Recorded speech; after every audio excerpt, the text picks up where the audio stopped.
Anthony Russo, Stephanie Calise, Giselle Martinez, and Chris Pilato. Now sit back, relax, and enjoy the Lakeside View. Hello and welcome to another edition of the Lakeside View alongside my co-hosts Stephanie Calise and Chris Pilato. Unfortunately, Giselle Martinez couldn't be with us here tonight, but we must keep the show going. So let's start with this. Earlier, U.S. forces dropped the largest non-nuclear bomb on an ISIS tunnel complex in Afghanistan. This comes after Donald Trump authorized a bombing in northern Syria earlier this week. Here's what President Trump said today about the bombing. Very, very proud of the people. Really another successful job. We're very, very proud of our military. Just like we're proud of the folks in this room, we are so proud of our military, and it was another successful. What did we make of today's events? Well, you know, my first opinion, I'm not a huge fan of when we bomb places, even though, you know, there are reasons why we have to. I do see that, but for me, I'm not a huge, because there are innocent people who you bomb. You know, it's not all enemies. So when you know, with Syria, it was 18 allies were killed, innocent allies. So like, to me, when you bomb someone, I understand why you do it, but I just have a negative feeling towards why we do it. I just think that this is what Trump has been waiting for since he was elected. He's just been rocking back and forth in his chair, waiting to like press the button, because that was his whole thing. His whole thing was to make America great again and keep out terrorism and keep the people who belong in America like safe and stuff like that. And we dropped a almost 22,000-pound bomb on Afghanistan after we just bombed Syria and after we just had a misfire airstrike on Tuesday in Syria. It's just a lot is happening, and I'm impending World War III. I think to Trump, You're not wrong. maybe. I think to Trump, to him, this shows that he is strong and Obama was weak. This is what Obama never took this type of action that Trump is taking. And in his eyes, whether this is actually the case or not, you know, that's debatable. But to him, Trump is showing strength. He's showing, you know, our military is the best military, and we're strong, and we can, you know, we can stop terrorism, we can stop ISIS. And I don't necessarily agree that this is the way he should do it. I believe we should get Congress to approve if we're going to start this type of military action. But this is justified, not even just to Trump, but a lot of people support, you know, the action that he's taking. Well, yeah, this was the difference between Obama and Trump. Trump has always, he's technically keeping his promise because he was always like, military needs to force, military is the way to go. But Obama was more of like the peace and hope type of. More diplomatic than military. Yeah. Which, you know, there's advantages and disadvantages to both, you know, arguments. Because when you're just all military, then it can go into people, we're losing allies, or it can start a World War III. If we're more diplomatic, people won't take us seriously.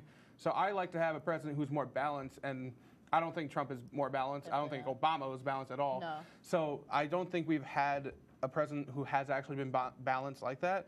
But I do agree, like, this is showing how strong we are. But at the same time, we did it twice within a week. Like, it's a lot of money.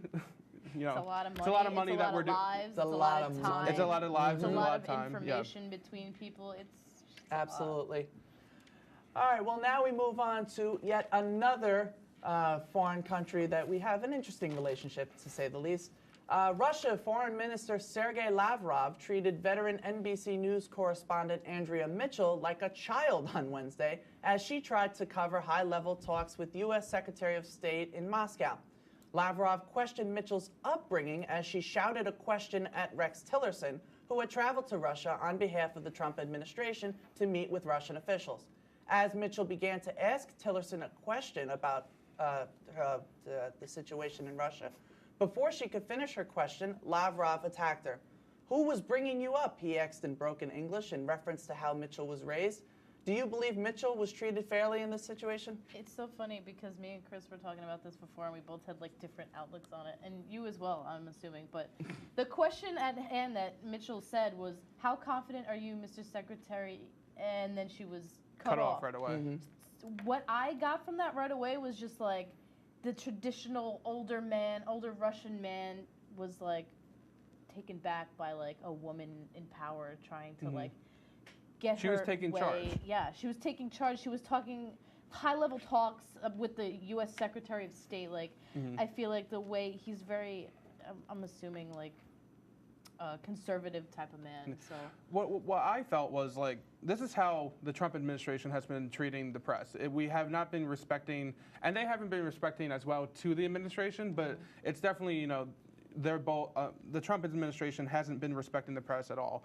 So I feel like maybe this is where it's going, where the government is going to be attacking the press. Maybe, I'm sure that's how it's been in Russia for years. I don't know that much about Russia journalism, but I'm sure they haven't been treated, you know, the best because, well, it's Russia. So, but I also feel that, you know, it's kind of just like reflecting, maybe this is how journalism is going to be going in the future. Yeah, I mean, I think to me, and you've kind of already touched on it, this shows the relationship that politicians, both in the United States and around the world, are having with the media nowadays. For some, and this is, you know, well before Trump, you know, this is not because of Trump, but he has certainly magnified it. The media is more distrusted now than ever. And that's not just American media, it's media, you know, all over the world. And so we see this tension that politicians and members of the media have. well, right. And especially, you know, Trump, you know, attacks NBC and attacks CNN and these other news outlets as liberal, you know, fake news, you know, organizations. Only Fox News. Fox News is clearly the best news organization in the world, period. I mean, political news has always been just crazy since JFK and the whole Nixon thing and Vietnam. It's just never been 100% anywhere. I mean, I agree. I don't think the relationship between politicians and the media will ever be, you know, good, for lack of a better word. Coming up next, we'll be talking about what Bernie Sanders thinks about Trump's re-election chances, and Cash Me Outside Girl was busted with weed. Stay tuned. We'll be right back. Watch Well, That's College, only on WTOP 10. Hike.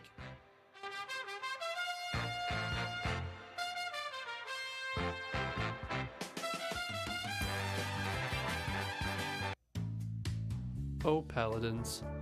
Oh, hi. Didn't see you there. Angelo here with your local PSA on D&D. Dungeons & Dragons is a choose-your-own adventure with endless possibilities. You and your friends become actors, make decisions, and engage in combat. So it's like a storybook, but where the characters are out of control. That's why a Dungeon Master facilitates with the rulebook. Want to know more? Watch our adventure on WTOP 10, Tuesday nights at 9:30.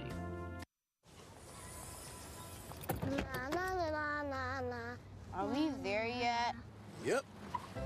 We're here. It's a short drive from your neighborhood to your naturehood. To find a neighborhood park or green space near you, visit discovertheforest.org.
And welcome back to the Lakeside View. Senator Bernie Sanders spoke with the Associated Press yesterday, and when asked about the possibility of Donald Trump being reelected, He said, quote, "In terms of the first 3 months in office, Donald Trump is the least popular president in the history of polling."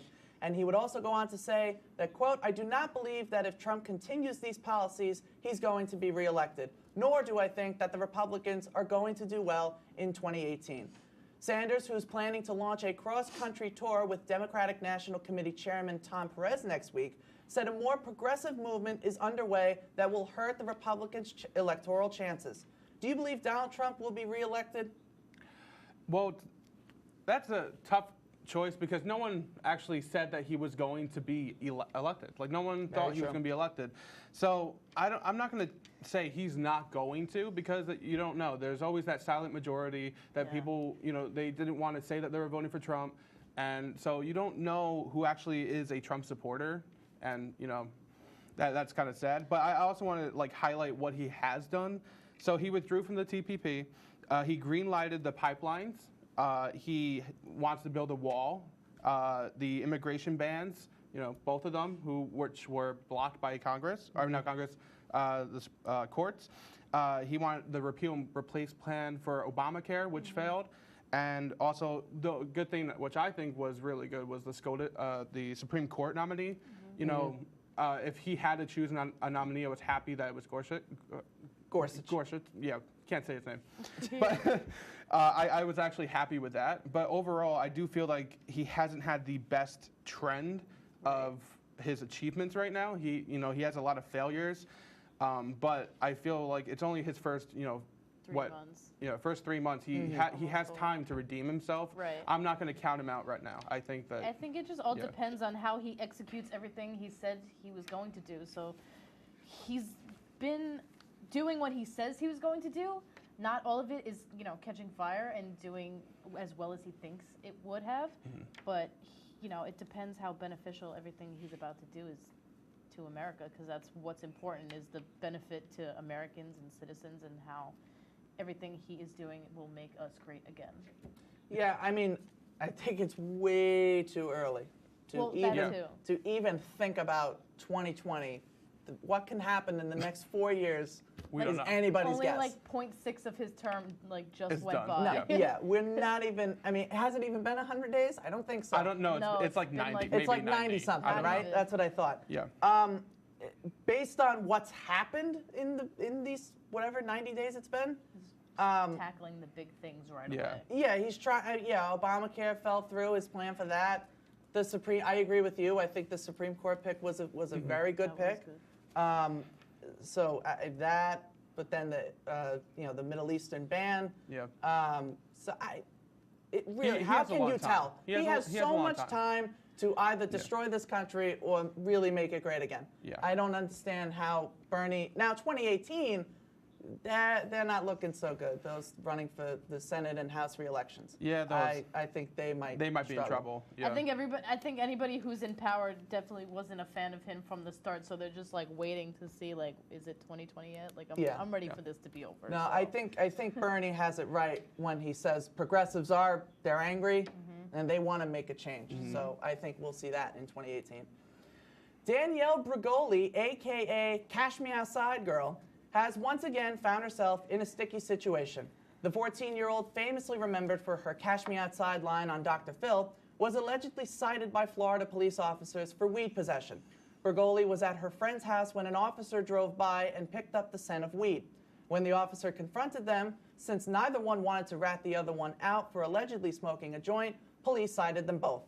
What do you guys make of this situation? I think she better chill while she's outside, because she needs to calm down. She needs to get her name out of the headlines right now.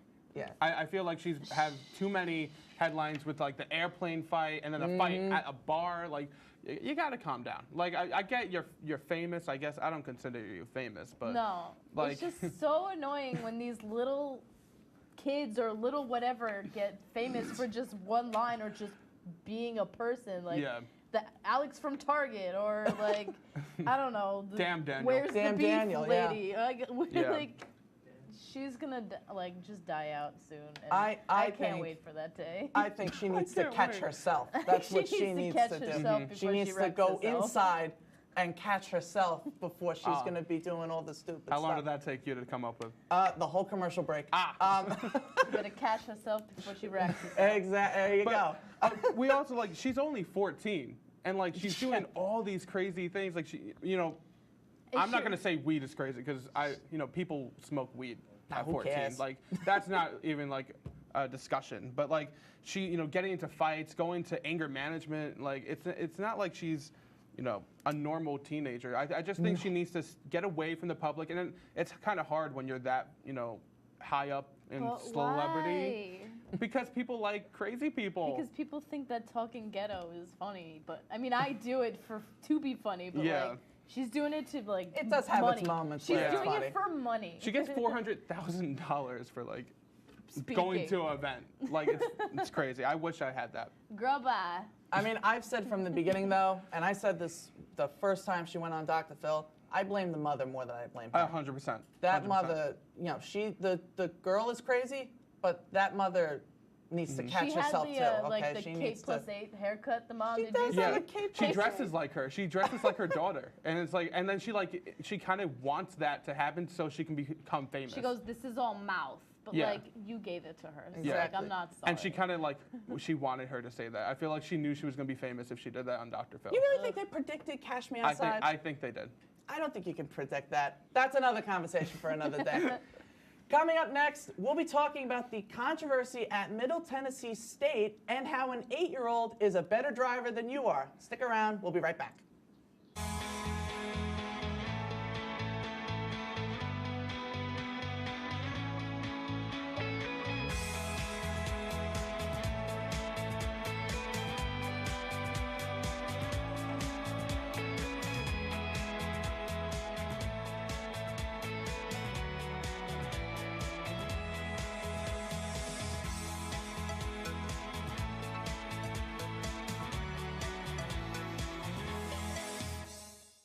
I'm Al Roker, and you're watching WTOP 10. Wow, it's in color.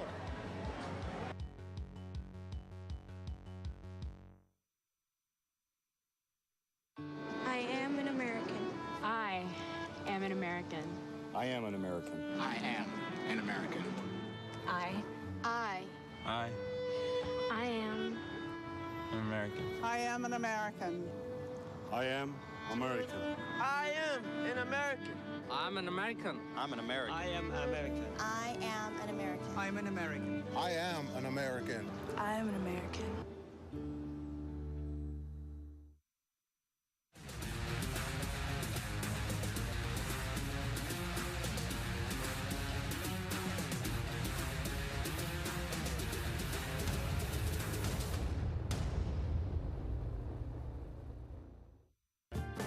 I'm a lot more confident and a lot more sure of my abilities. At Oswego is where I really found myself and became the person I am. You work hard and you play hard. I love the environment of SUNY Oswego.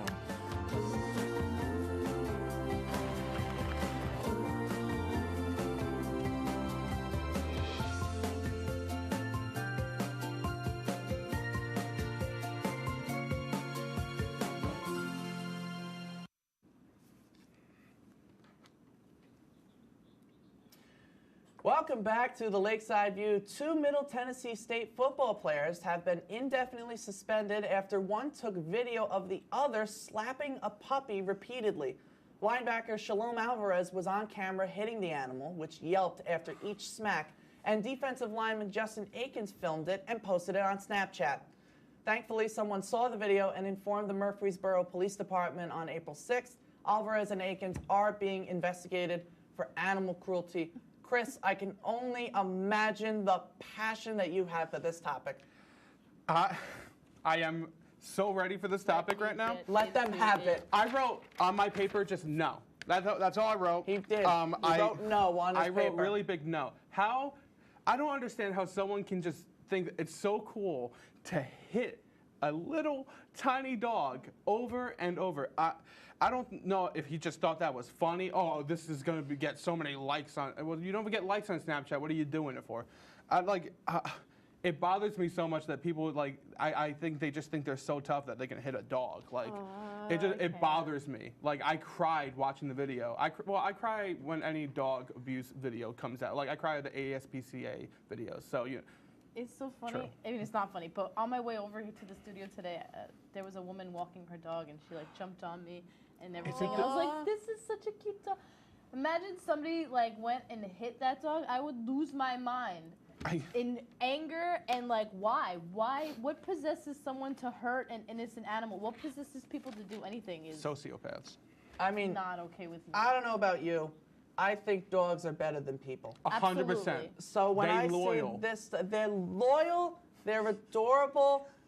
What do they do? They lick you too much? That's the worst thing that dogs do. Come on. Like the dog was this big too. It wasn't even like it was a No, that's what I'm saying. Like there are big dogs that could like kill you, but like the little dog, it was so small and adorable, and you want to go and hit it. How dare you? How dare you? How dare you? How dare you? I do have to say though, pray for those type of people.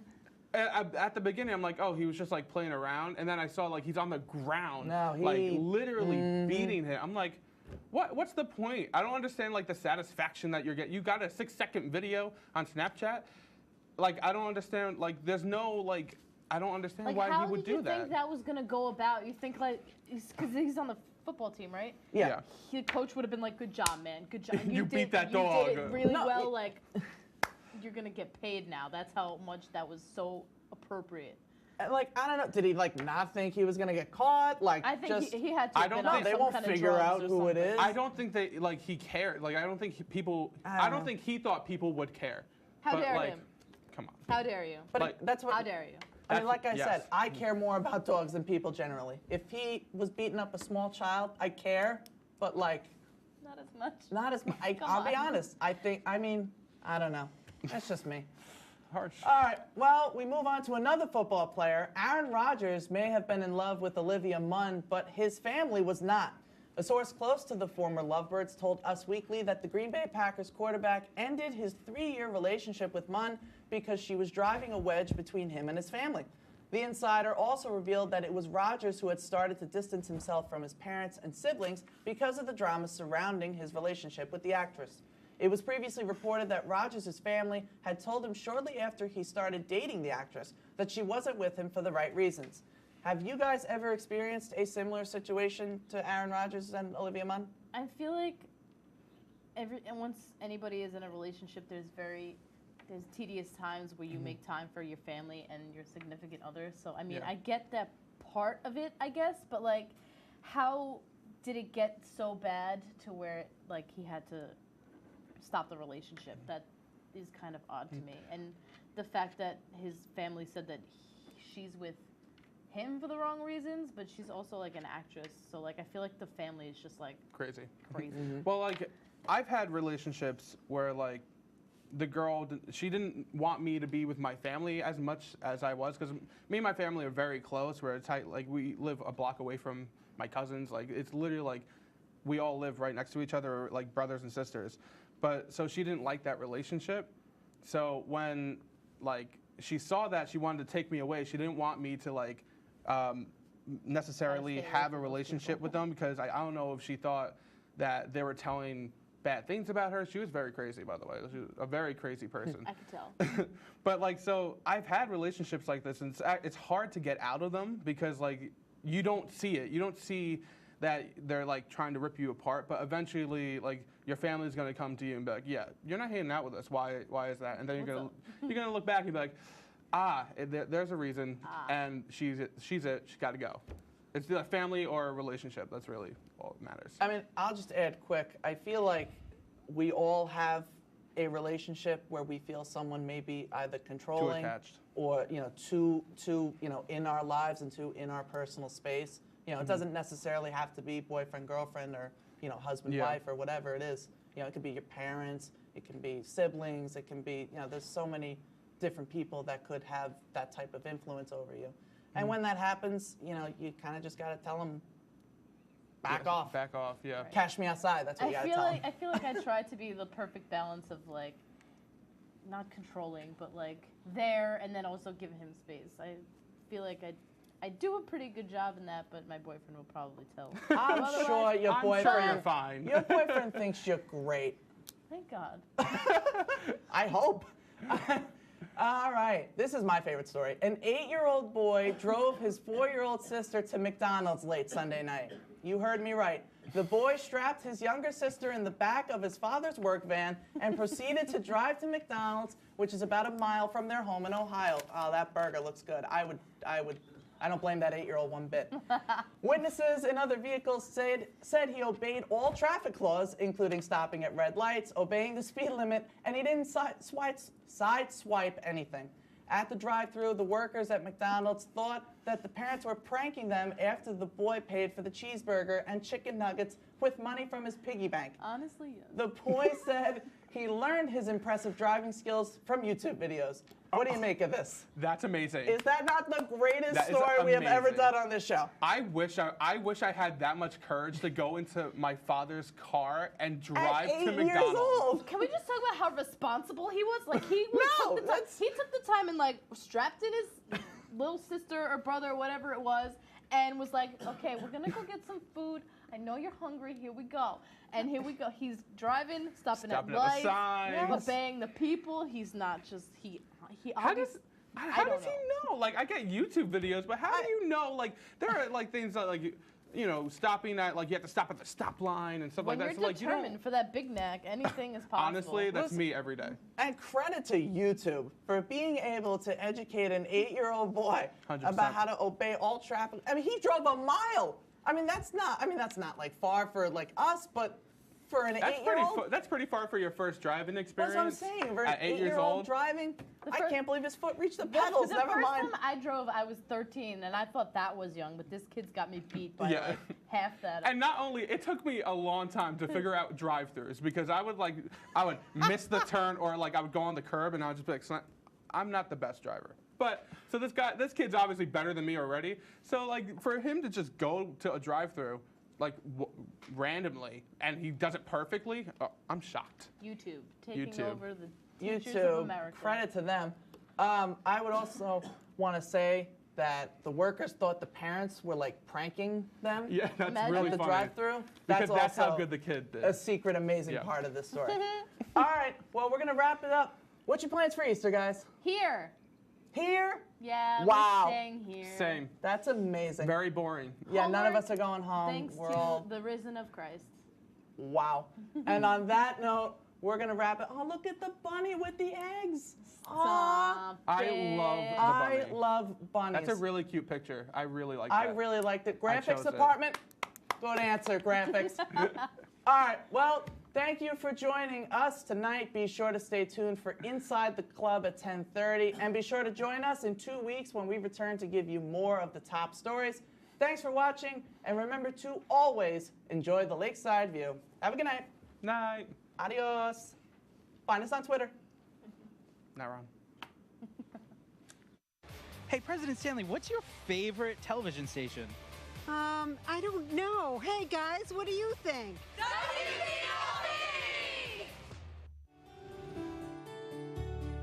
The second I got on the campus, I knew Oswego was the place to go. There's a place for everybody at Oswego. This school just opens the world to you. Have the opportunity to explore and to learn so many different things, not only about yourself, but the people around you and the world. It definitely is about the student. I felt it to be very about me. Now that I'm here, I can't imagine myself anywhere else.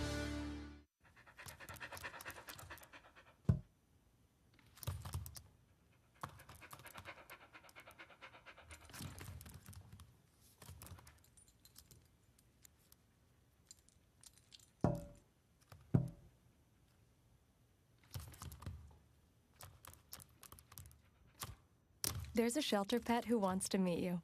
Meet one today. Visit theshelterpetproject.org. Adopt.